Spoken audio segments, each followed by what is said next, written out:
Hello friends, welcome to Bottleland Job.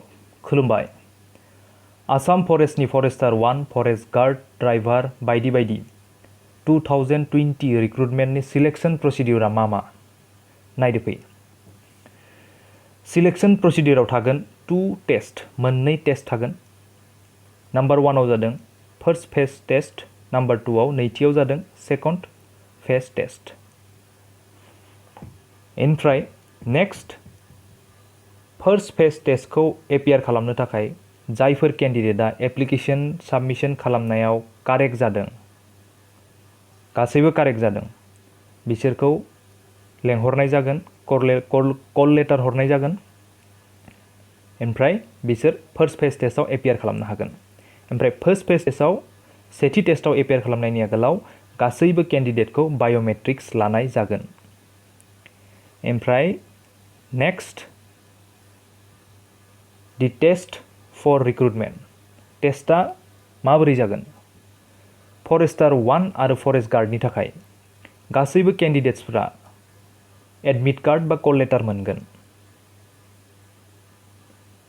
इनफ्राय गासैबो कैंडिडेटखौ सेथि टेस्टआव एपियार खालामनायनि आगोलाव गासैबो कैंडिडेट्सफोरखौ मेल फिमेल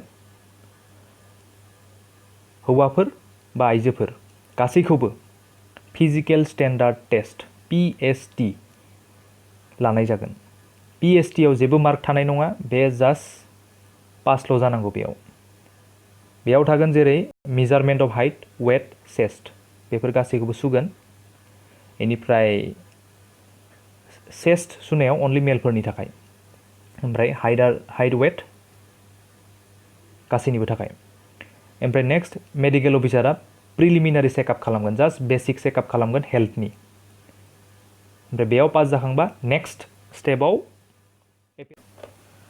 जायफोरा फिजिकल स्टैंडार्ड टेस्टखौ पास खालामो ओमफ्राय जायफोरा बेसिक प्रिलिमिनारि हेल्थ चेकआपखौ पास खालामो बिसोरो फर्स्ट फेज टेस्टआव एपियार खालामनो हागोन फर्स्ट फेज टेस्टआ जादों थाबायनाय ओमफ्राय हौवाफोरनि थाखाय 26 किलोमीटर आइजोफोरनि थाखाय 16 किलोमीटर बोथ मोननै पोस्टनि थाखायबो फरेस्टार 1 आरो फरेस्ट गार्डनि थाखायबो ओमफ्राय टाइम होदों 4 आवार्स 4 आवार्स ओमफ्राय गासैबो कैंडिडेटखौ थाबायनाय समाव मडार्न टेक्नोलॉजी बाहायनाय जागोन टाइमखौ रेकर्ड खालामनो थाखाय ओमफ्राय जायफोरा बे सेथि टेस्टखौ पास खालामो फर्स्ट फेज टेस्टखौ जायफोरा पास खालामो बिसोरखौ सेकंड फेज टेस्टआव एपियार खालामनो अपरचुनिटी होगोन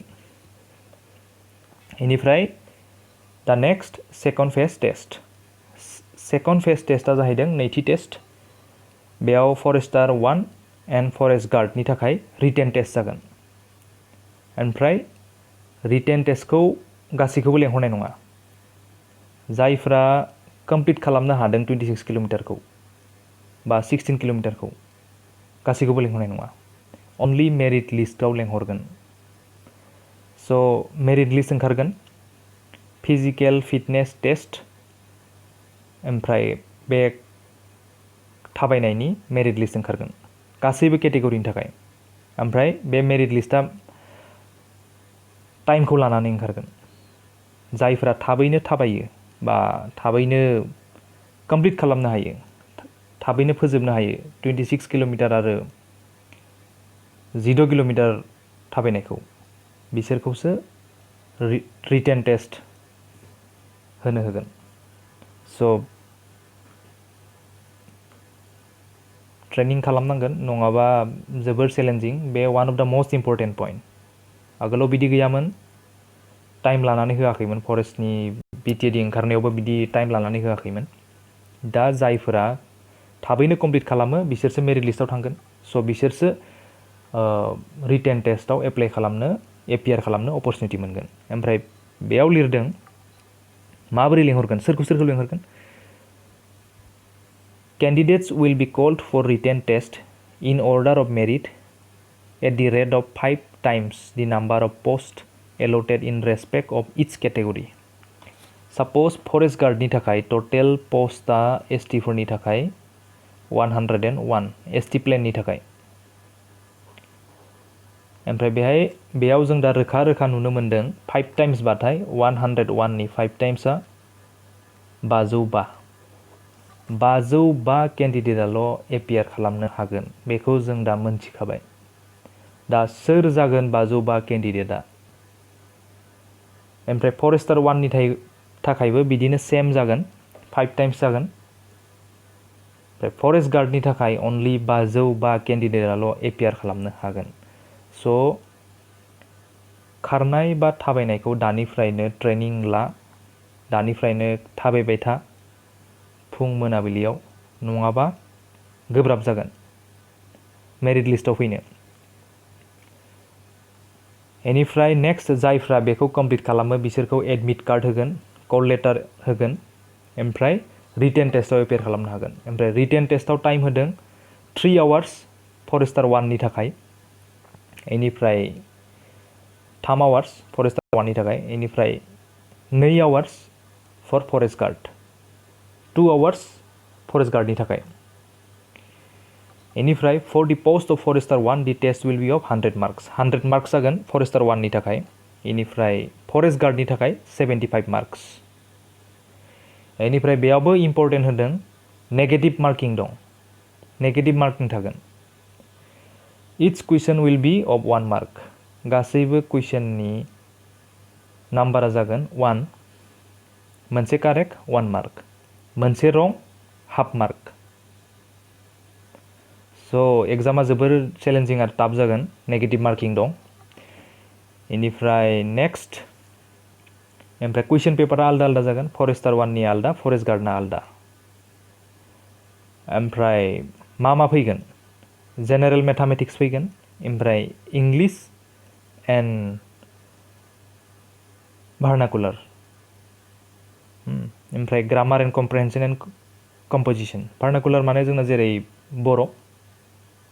बर'नि फैगोन, ओमफ्राय लजिकेल रिजनिं एन्ड एप्टिटिउड फैगोन, रिजनिं फैगोन, ओमफ्राय आसाम हिस्ट्रि फैगोन, जिअग्राफि, पलिटिकेल एन्ड इक'नमि फैगोन, जेनेरेल एवारनेस, दा मा सोलिगासिनो, general knowledge and current affairs, बेफोर गासिबो फैगोन। ओमफ्राय next stenographer grade 3, stenographer grade 3 नि थाखाय first phase test for the post of stenographer 3 written test will be the first phase test. स्टेन'ग्राफारनि थाखाय रिटेन टेस्टआनो फार्स्ट जागोन, सेथि टेस्ट रिटेन टेस्टआ। ओमफ्राय a common paper will be set for stenographer and forester 1 the details of which are mentioned above. Stenographer आरो forester 1 नि थाखाय written टेस्टनि कुइसन पेपारा सेमानो जागोन। ओमफ्राय जायफ्रा फार्स्ट फेज टेस्टआव पास खालामो स्टेन'ग्राफार पस्टनि थाखाय, बिसोरखौ सेकेन्ड फेज टेस्टआव एपियार खालामनो अपरचुनिटि होगोन।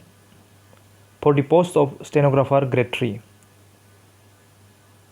दि practical test will be the second phase test. Second फेजआव नैथि टेस्टआव प्रेक्टिकेल जाहैगोन, प्रेक्टिकेल टेस्ट। ओमफ्राय बेयावबो सेम मेरिट लिस्ट बेसिसाव सोंगोन। नैथियावबो होनो जायफोरा सेथियाव मेरिट लिस्टआव थादों बिसोरखौ नैथियाव लेंहरगोन गासैबो केटेगरिनि थाखाय। ओमफ्राय बेबो सेम 5 टाइम्स, पस्टआ जेसेबां दं बेनि 5 टाइम्सखौल' लेंहरगोन। 5 times the number of post allotted in respect of each category, गासैबो केटेगरि। ओमफ्राय नेक्स्ट स्टेन'ग्राफारनि प्रेक्टिकेल टेस्टआ मा थागोन? बेनो जादों speed test in shorthand at a speed of 80 words per minute, 5 minutes time होगोन। बेनिफ्राय next time to be given to the candidates for testing the computer test जागोन 3 minutes। ओमफ्राय time for transcription for decoded person in computer 20 minutes। ओमफ्राय बिदिनो 50 marks थागोन practical टेस्टआव। ओमफ्राय next survey driver carpenter and mahout, survey driver carpenter आरो माउथनि थाखाय सेथि टेस्टआव जागोन डाइरेक्ट रिटेन टेस्ट, जेबो फिजिकेल टेस्ट जाया, डाइरेक्ट रिटेन टेस्ट। रिटेन टेस्टआव 2 आवार्सनि टाइम होगोन, 2 आवार्स। ओमफ्राय मार्कआ जागोन 75। ओमफ्राय बेयावबो नेगेटिभ मार्किं थागोन मोनसे कुइसननि थाखाय 1 मार्क होनाय जागोन ओमफ्राय मा फैगोन ड्राइभार सार्भेयर कार्पेंटार आरो माउथनि थाखाय मा फैगोन एलिमेन्टारि एरिथमेटिक फैगोन भार्नाकुलार लेंगुवेज फैगोन बेसिक जेनेरेल एवारनेस बा जेनेरेल नलेज फैगोन मोनथाम फैगोन मेथ्स फैगोन एलिमेन्टारि एरिथमेटिक बेसिक मेथ्स बेनिफ्राय भार्नाकुलार लेंगुवेज माने बर'आव फैगोन बर' साबजेक्टनि बेनिफ्राय जेनेरेल नलेज बेखौथ' मिथिगौ बेनिफ्राय जायफ्रा सेथिखौ पास खालामनो हायो मेरिट लिस्टआव बिसोरखौसो लेंहरगोन सेकेन्ड फेज टेस्टनि थाखाय सार्भेयर ड्राइभार कार्पेंटार माउथ पस्टनि थाखाय नैथि टेस्टआव जागोन स्किल बा प्रेक्टिकेल नों मा पस्टनि थाखाय एप्लाइ खालामदों बेनि नोंनि स्किलखौ नायगोन नोंनि एक्सपिरियेन्सखौ नायगोन माबोरै बेसेबां नों हायो बेनिफ्राय दा गासैबो केटेगरिनि थाखायनो समान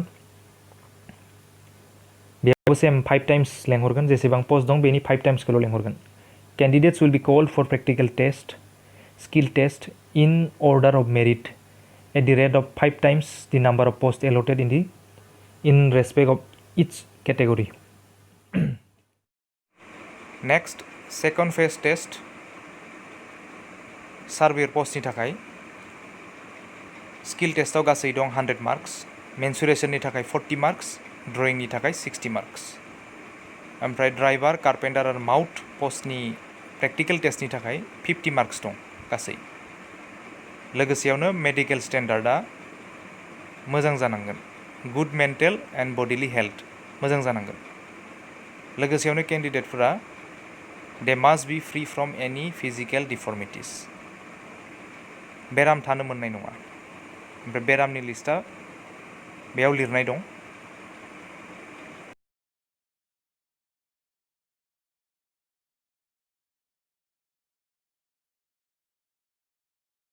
Next, testimonials documents to be submitted when appearing in first phase test, second phase test, as the case may be. सोलोंथाइनि डकुमेन्ट्सखौ लिरदों ओमफ्राय एक्सपिरियेन्सखौ लिरदों बेयाव फरेस्टार 1 आरो फरेस्ट गार्डनि थाखाय गासैबो अरिजिनेल आरो एक्सपिरियेन्सनि डकुमेन्ट्सखौ लोगोसेयावनो फट'कपि सेल्फ एटेस्टेडखौ लाबोनांगोन सेथि टेस्टआवनो फिजिकेल फिटनेस टेस्टनि समावनो भेरिफाइ खालामनाय जागोन सिलेक्सन कमिटिया भेरिफाइ खालामगोन बेखौ ओमफ्राय next stenographer surveyor carpenter driver आरो माउथ पस्टनि थाखाय नैथि टेस्टआव अरिजिनेल आरो एक्सपिरियेन्स सार्टिफिकेटखौ लाबोनांगोन नेक्स्ट एक्सट्रा कारिकुलार एक्टिभिटिस जायफोरना एक्सट्रा क्वालिफिकेसन दं बिसोरनो 30 मार्क्स मोननायनि अपरचुनिटि दं मेक्सिमाम 30 मार्क्स स' नै दा सेथियाव दं कम्पिउटार डिग्री कर्स ओमफ्राय गोजौआव लिरदों फरेस्टार 1 फरेस्ट गार्ड आरो स्टेन'ग्राफार पस्टनि थाखाय कम्पिउटार बा डिग्री कर्सनि मार्कखौ होनाय जागोन ओमफ्राय बिदिनो दं कम्पिउटार डिग्री कर्सनि थाखाय गासै टटेल 10 मार्क्स दं ओमफ्राय बेयाव गावबा गावनि क्वालिफिकेसनखौ नायनानै मार्क्सखौ होनाय जागोन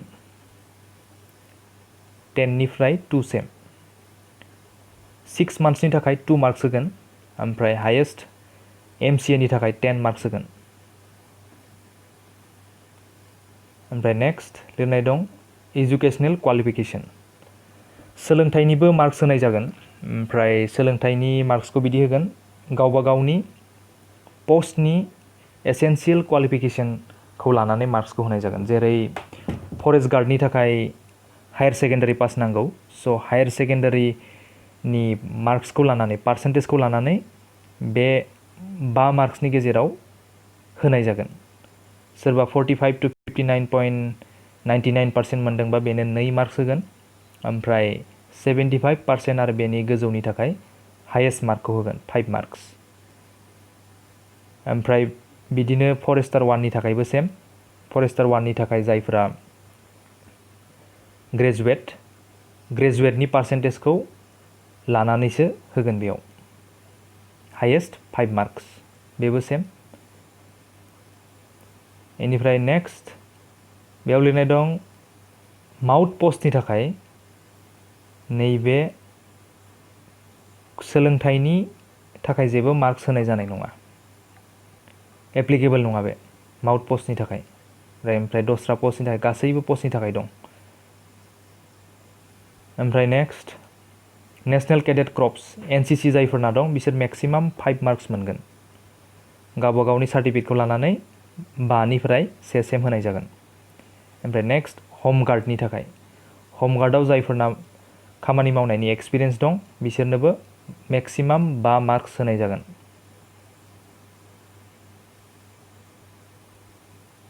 से आरो 2 बोसोरनि गेजेराव जायफोरना खामानि मावनाय दं बिसोर 1 मार्क मोनगोन। ओमफ्राय गोजौआव लिरदों जायफोरना 4 आरो गोजौ सेम खामानि मावनायनि एक्सपिरियेन्स दं होम गार्डआव बिसोर 5 मार्क्सखौ मोनजोबगोन। बेनिफ्राय नेक्स्ट स्पोर्ट्स गेलेनायाव सोरबाफोर स्टेट लेभेल बा डिस्ट्रिक्ट लेभेलाव रिप्रेजेन्ट खालामदोंबा स्पोर्ट्सआव बिसोरनि थाखाय मार्क्स दं, मैक्सिमाम 10 मार्क्स दं। ओमफ्राय जायफ्रा इंटरनेशनल लेभेलाव दं बिसोर फुल 10 मार्क्सखौ मोनगोन। ओमफ्राय गाहायाव 2 मार्कसिम होनाय जागोन, 10 निफ्राय 2। स' स्पोर्ट्सनि थाखाय मार्कखौ बुरजायैनो होदों, अपरचुनिटि दं जायफोरा स्पोर्ट्स गेलेयो। बेनिफ्राय नेक्स्ट जायफोरा फरेस्ट डिपार्टमेन्टआव खामानि मावनायनि एक्सपिरियेन्स दं बिसोरनि थाखायबो मैक्सिमाम 10 मार्क्स दं। स' जायफोरा 15 आरो बेनि गोजौसिम खामानि मावनायनि एक्सपिरियेन्स दं बिसोरनो 10 मार्क्स होनाय जागोन, फुल मार्क्स होनाय जागोन। ओमफ्राय गाहायाव 1 बोसोर आरो 2 बोसोरनि गेजेराव जायफोरा मावदों बिसोरनि थाखाय 3 मार्क्स होनाय जागोन। ओमफ्राय गेजेराव बेफोर लिरनाय दं 14, 15, 13, 12, 11, 10, 9, 8, 7, 6, 5, 4 सेनिफ्राय गासै 15 इयार्ससिम मार्कखौ होनाय जागोन। ओमफ्राय दा बे गासैबो मार्कखौ एड खालामनानै फाइनेल सिलेक्शन खालामनाय जागोन। रिटेन टेस्ट आरो एक्सट्रा कारिकुलार एक्टिभिटिसनि मार्कखौ लानानै फाइनेल मेरिट लिस्ट ओंखारगोन। फरेस्टार 1नि थाखाय गासै 130 मार्क्स, ओमफ्राय फरेस्ट गार्डनि थाखाय 105 मार्क्स, स्टेनोग्राफारनि थाखाय 180 मार्क्स, सार्भेयरनि थाखाय 205 मार्क्स टोटल, कारपेंटर, ड्राइभार आरो माउथनि थाखाय गासै 155 मार्क्स। ओमफ्राय गासैयावबो नायदो नों एक्सट्रा कारिकुलार फरेस्टाराव दं 30, फरेस्ट गार्डआव दं 30, स्टेनोग्राफाराव दं 30, सार्भेयराव दं 30, कारपेंटर, ड्राइभार आरो माउथआवबो दं 30, गासैयावबो 30। स' जायफोरना एक्सट्रा कारिकुलार एक्टिभिटिसनि सार्टिफिकेट दं बिसोरना ट्रिमेन्डास अपरचुनिटि दं बे पस्टखौ लानो थाखाय। आरो बेजों लोगोसेनो जायफोरना फरेस्टार 1 आरो फरेस्ट गार्डनि थाखाय एप्लाइ खालामदों बिसोर थाबायनायखौ दानिफ्रायनो ट्रेनिं लानांगोन, अब्लासो मोननायनि चान्स दं, मानोना गासैयावबो मेरिट लिस्ट होदों। स' बेनो सिलेक्शन प्रसिडियरा। थेंक इउ लोगोफोर, गोजोन्थों।